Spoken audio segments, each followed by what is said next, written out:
Rohit, can we start with a 5% loss in total shareholder return in 2023? Will the next 12 months be equally challenging?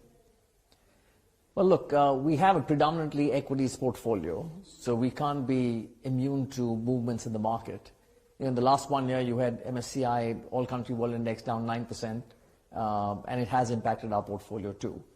So going forward, look, it partly depends on how the market does. We would hope to be more resilient than the market, but if we have a recovery in the market, we will do well. And if not, then hopefully we still are building a portfolio that, not from a 1-year perspective, but from a 5 to 10-year perspective, will deliver the returns we're looking for in excess of our cost of capital. There's a lot of uncertainty, as you pointed out. How would you characterize the outlook for the global economy? So it is fragile. You have geopolitics, which is front and center. That's not getting any easier. You've got, in developed markets, tight monetary policy because inflation's high and not getting back to where people will be comfortable with. You have tightening credit conditions, which will lead to slowing growth. So all these things, increase the risk of a recession in developed markets. Now, as I mentioned earlier, it's something which everyone's been talking about for a year, and it's a recession. It's almost like waiting for Godot. But we do think that you probably need a recession to get inflation down to levels that will be acceptable there. But there are other good things that are happening structurally. You've got things like generative AI. It's going to have a huge impact on productivity. It will reshape many industries. So there's some exciting things happening there too. And there's some markets like in India and Southeast Asia, they're going to be clear beneficiaries of the reconfiguration of supply chains. We're excited about those countries too. In terms of the preeminent downside risks, which one or ones are you most concerned about, whether it's tighter credit conditions, stubbornly high inflation, trade tensions, the risk of recession? What are the biggest downside risks to growth, and how is it going to potentially impact how Temasek invests?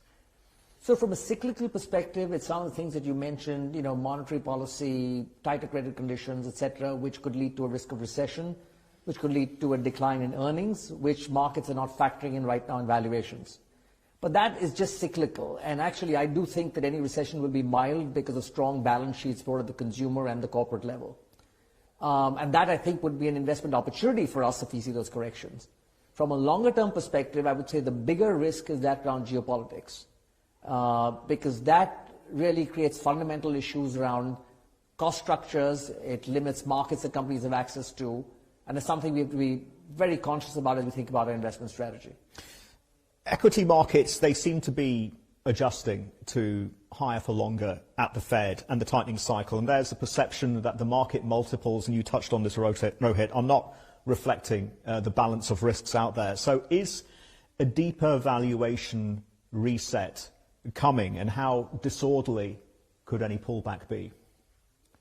So if you look at it, a lot of the increase in valuations you've seen this year has come from a handful of about 7 stocks. They've accounted for most of the increase in the index. In the last 1 month, you've been seeing that broaden out to other companies. But generally speaking, if you take the equal weight S&P index, that trades at around 16 times as against the market as a whole at 19 times. And that 16 times is more around historical averages. So it's really been skewed by a handful of stocks, which again, people are sort of seeing as the true beneficiaries of this AI that we've got to sort of see. And that's what's caused that. Now, some of it is sort of real. How much actually is legitimate or not, we don't know. But if we do see a recession in the US, we will see a pullback in earnings for all companies. And that could see a contraction in valuations. How disruptive it will be, like I said, I think it's going to be a mild recession because of strong corporate and consumer balance sheets.